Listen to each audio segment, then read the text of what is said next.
Good morning. So, I think you've heard me say your relationship with food, and I talk about that because many people don't realize that those are the habits that keep resurfacing for them, that keep them at a standstill with their goals.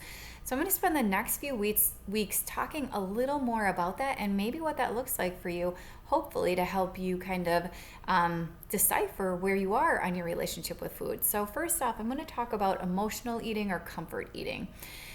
Throughout the weeks, we're going to compare the difference of emotional eating with stress eating and even boredom eating. And they all sound like they'd be the same thing, but actuality, people do different amounts of them.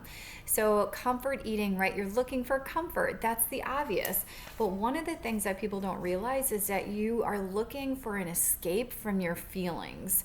So when you're feeling a certain something, you want that escape and you want that comfort to feel better. So some tips would be to be aware of your habits that are creating this comfort for you. So you may actually not realize how habitual you are. So if you are in a meeting and right after that meeting you go to your break room or you go upstairs, to your pantry, because it just kind of brings you that comfort after maybe some sort of boss put you down, or you feel compared to another worker or something like that, or your husband or wife or whatever makes you feel that you aren't adequate in this situation, whatever it be, that you habitually go to that at the same time. So changing up your route, changing up your habits can really pull you away and your subconscious away from that habitual emotional or comfort eating. Another tip would be to choose another comfort. That sounds obvious, but maybe something that's not so obvious is taking it back to your childhood. So a soft blanket. Do you appreciate a call with grandma? Is there a certain smell? Something that can provide that comfort other than food. And so it's going to be really hard at first, but to reroute your subconscious to enjoy that smell or that feel, eventually, rather than your subconscious taking you into action to eat, your subconscious will take you into action to that feel or that smell. And switch up, mindful eating. So this is something that you maybe can't escape from emotional or comfort eating, but being mindful about it while you're doing it can help you eliminate overeating in that moment.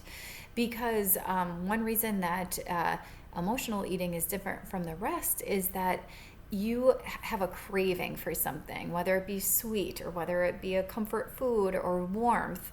That craving is the difference when you compare to stress or boredom eating.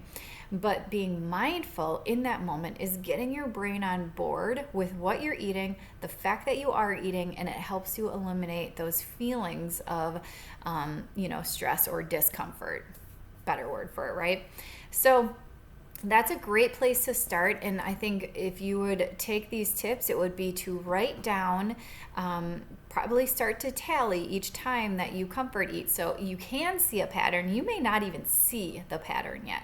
You don't have to write down what you're eating. Just do a tally and the time of when you're comfort eating for the full week. Take a look at that, assess it, and then start a list of non-food item comforts. So maybe, like I said, it's something that feels, smells, something that can you can listen to, a song, that can provide that comfort. And then for the next week, really focus on comparing those tallies and implementing that new comfort. Again, it's going to be hard initially until you reroute that subconscious. So next week, I'm going to introduce you a deeper dive into stress eating and some tips to help reduce that. Again, these are all very different. So I often hear people say, when I'm stressed, I don't eat. But you know what? They're stuck into a rhythm or a pattern of boredom eating. So if you struggle with your relationship with food, then you will identify with one of these. If you don't struggle with your relationship with food, then you may not. So either way, I'm here to help you enjoy the journey. All right, bye.